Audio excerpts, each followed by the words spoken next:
Pro Group Management. Workers' comp that works for you. You're watching 7 at 7, powered by the Las Vegas Review-Journal, the largest news team in Nevada. Charges dropped. A former fire captain accused of stealing from a fire station is cleared, while prosecutors said he took, and why the defense says a case closed. Good morning. Thank you so much for tuning in to 7 at 7. I'm Cynthia Pugo. We'll get to your 7 at 7 headlines in just a moment. I'm John Archuleta with the 7 at 7 update on the No Kings protest held in downtown Las Vegas over the weekend. Saturday night, thousands of protesters took to downtown Las Vegas along Las Vegas Boulevard between Clark and Bridger Avenues as part of the nationwide demonstrations against President Donald Trump and his administration's crackdown on illegal immigration.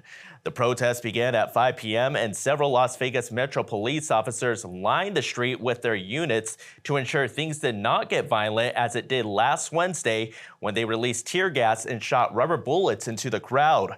Several vehicles drove by, honking as a sign of solidarity with the protesters. The rally was scheduled to end at 7 p.m., but some protesters remained on site about an hour and a half afterwards before many decided to clear the area. We're told only a handful of arrests were made, one we caught on camera, most for people not obeying police orders to remain on the sidewalk. Other arrests were made later near Fremont Street. The demonstrations coincided with a military parade Saturday in Washington, D.C., which also fell on Flag Day, the U.S. Army's 250th anniversary, and Trump's 79th birthday.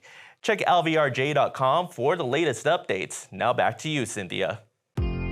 Starting off with your business news, brought to you by GBank, your best banking experience ever. A trainer is fined $100,000 by Nevada regulators for illegally drugging race horses.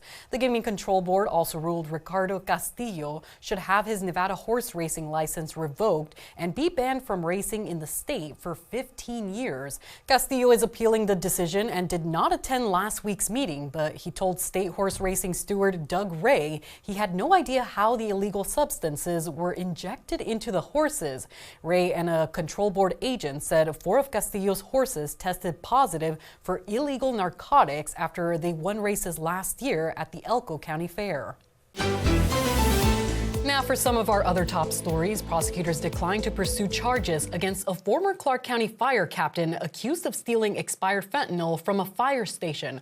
On February 12th, 42-year-old Christopher Burr was booked on 1 count of burglary of a business and misconduct of a public officer. Police also said he had access to a room containing expired and discarded medication at Fire Station 18. In a court hearing last week, Burr's defense attorney said the case was completely over. The state's denied charges. In this case, the state has an ethical obligation to ensure that they can prove a charge beyond a reasonable doubt when they actually file it.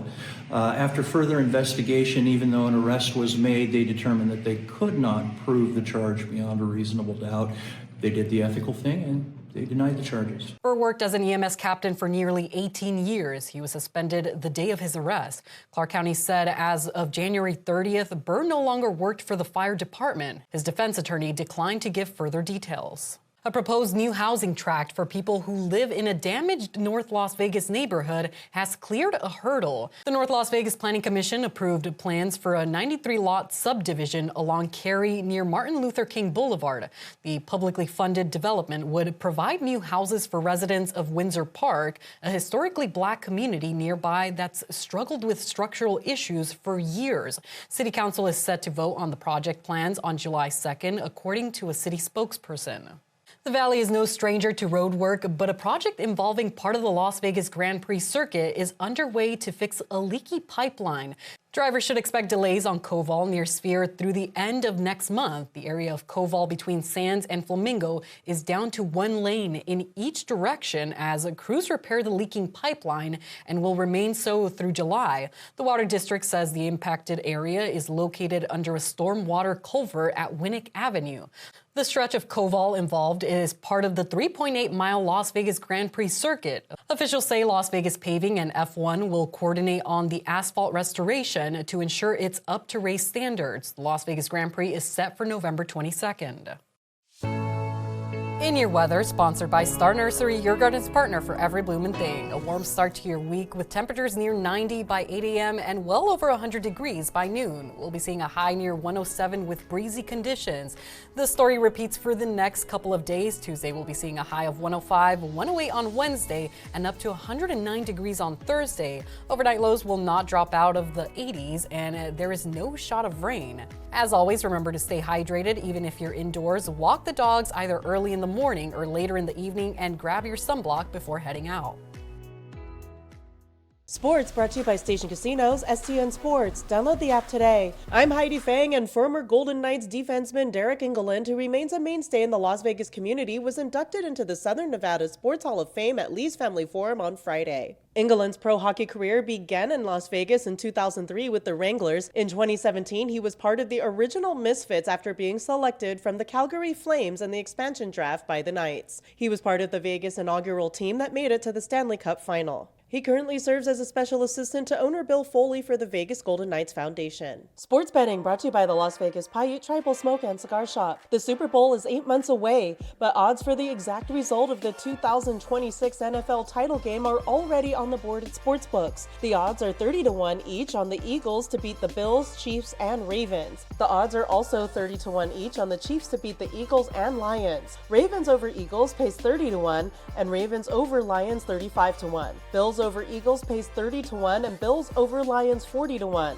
Detroit over Kansas City is 30-1, over Baltimore is 35-1, and over Buffalo is 45-1. Moving on to your health news, brought to you by Centerwell Senior Primary Care. Discover primary care focused on you. The Southern Nevada Health District is urging parents to get students vaccinated before school starts. CCSD requires children to receive vaccinations for chickenpox, hepatitis A and B, polio, among others, before enrollment. The health district's immunization clinics will offer backpacks and school supplies on a first-come, first-served basis for those students who do get their vaccinations early. A few of those clinics you can go to are the East Las Vegas Public Health Center, Henderson Public Health Center, and the Maine Public Health Center. We have more information at lvrj.com. In Neon, sponsored by Arizona Charlie's, has live entertainment every weekend at both locations. Go to ArizonaCharlies.com to see who's playing. A popular off-the-strip Italian restaurant has closed its doors, but hopefully not for long. Our Neon entertainment columnist John Katslamides has the details.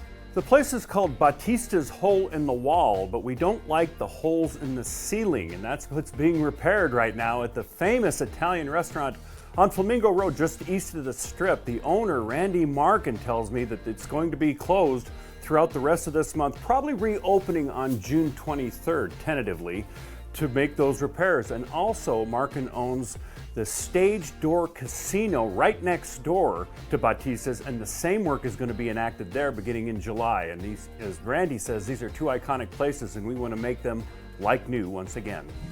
Boulder City is participating in the world's largest swim lesson later this month. The swim lesson is free to local families, and it's happening at the Boulder City Municipal Pool starting at noon on June 26th. According to the CDC and Boulder City, nearly 4,000 people die in the U.S. from unintentional drowning. It's also the leading cause of death for kids between the age of 1 and 4. The global swim classes will take place at more than 600 locations in 20 countries. That's been your 7 at 7 AM News Update. You can watch our newscast on streaming platforms like Apple TV, Roku, Fire TV, and YouTube. Tune in tonight for more 7 at 7. Review Journal Studio, sponsored by Knock the Injury Law.